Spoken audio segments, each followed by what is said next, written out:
Una sa lahat, hindi ito si Chris Paul. Baka malito kayo. Pero isa din to sa mga players na sobrang taas ng basketball IQ. One of the best pure point guards sa history. Hindi man kilala sa scoring pero kayang bumuhat ng team papuntang playoffs. Ngayong part 21 ng ating NBA Did You Know? Pag-usapan naman natin ang mga interesting things sa buhay at karir ni Rajon Pierre Rondo Sr.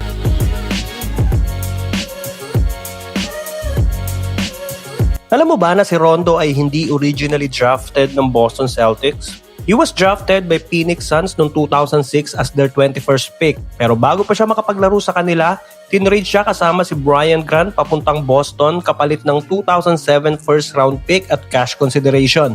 At yung pick na yon ay ginamit ng Phoenix the following year para madraft si Rudy Fernandez.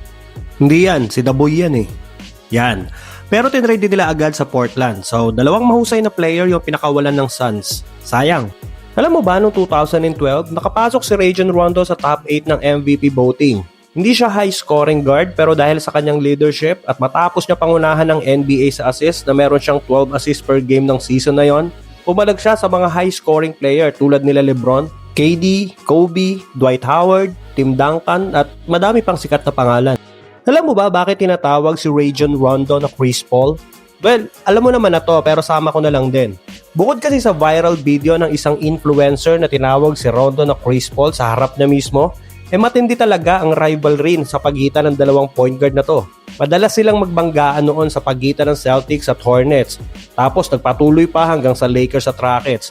Ganong katagal yung girian nila. Kasing haba ng away ang Chris Paul at Scott Foster. Hanggang sa nagpang-abot na sila noong 2018. Literal nababagan sa loob ng court. Yan ang dahilan bakit dinidikit lagi ang pangalan ng dalawang yan. Yung mga dahilan ng inis nilang dalawa sa isa't isa, sa bukod na episode na lang, masyadong madami yun. Noong 2010, nagtala si Rondo ng combined 44 assists sa loob lang ng dalawang laro. 24 assists kontra New York Knicks tapos sinundan ng 20 assists laban sa Toronto Raptors. Kaya pati ang bansag na point guard pinag-aagawan nila ni CP3. Bago pa man magkaroon ng playoff Butler o playoff P, nauna na yung playoff Rondo. Kasi tuwing regular season, normal lang ang laro niya, steady at tahimik. Pero pagdating sa playoffs, ginagamitan niya na ng talino at strategies para lang ilaglag ang kalaban. Kumbaga, parang may hidden mode si Rondo na lumalabas lang pag postseason. Alam mo ba na may weird pre-game ritual si Rajon Rondo?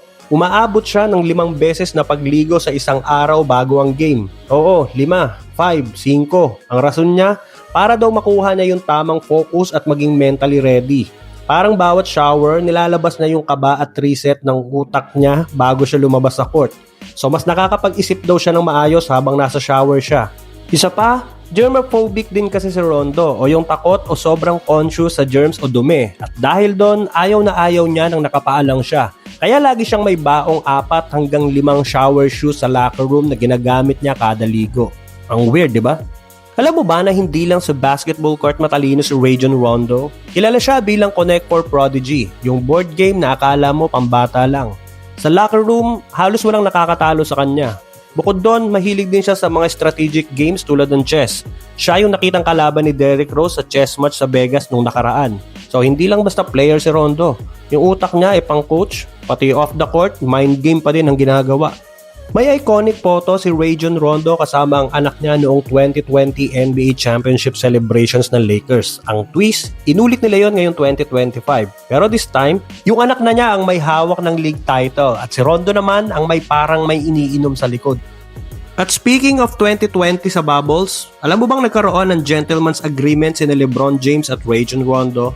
Noong time na yon, pasok na sila sa NBA Finals at hinihintay na lang kung alin sa Miami Heat o Boston Celtics ang makakalaban nila.